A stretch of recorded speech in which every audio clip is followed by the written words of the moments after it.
Good morning and welcome to a walk with Tilly. Come on, Tills, this way. She's on the scent of something. Come on, Tilly. She'll catch up. Okay, so today, well, I think that it's very simple. It feels similar to what I watched happening in America a few years ago during the Trump administration, where so much news is generated in such a short space of time, it becomes almost impossible to keep up with, let alone stay across in any depth.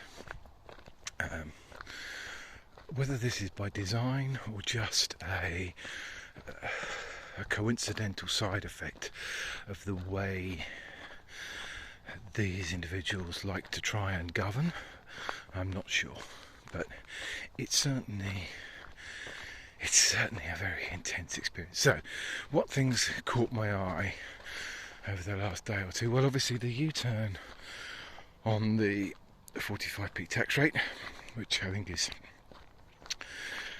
literally the minimum they could have done to stem the internal conflict within the party, and to appease the general public to some extent. That's essential, and has done the trick. It appears to have calmed the markets. The Bank of England's intervention was only just not. So originally they were going to start a programme of QT. That's quantitative tightening, which is where they remove some of the money that they injected into the economy over the previous few years, decade, by effectively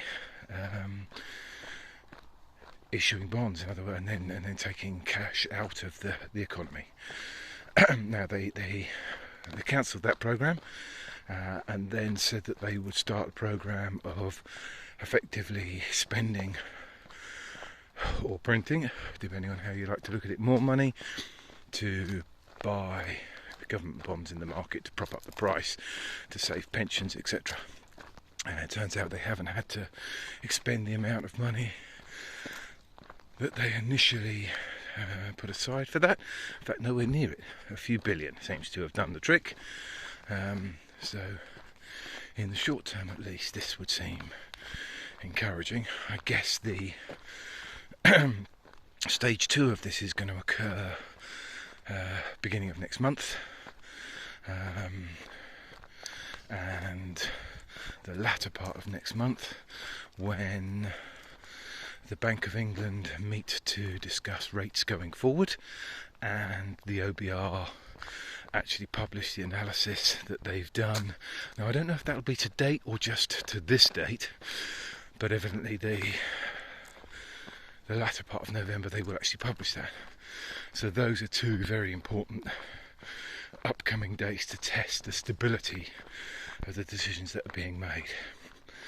However, the internals and external impression being given by the Conservative Party at the moment are shocking. I think it's the only way I can describe it. Jaw-dropping.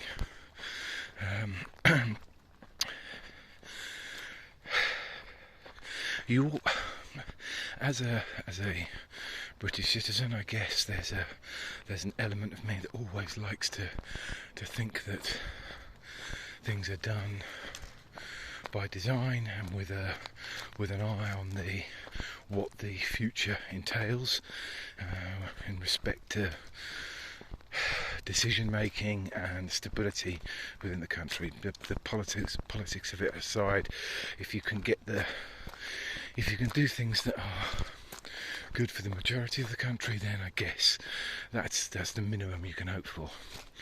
And it's nice to see people in charge who are across what they're doing.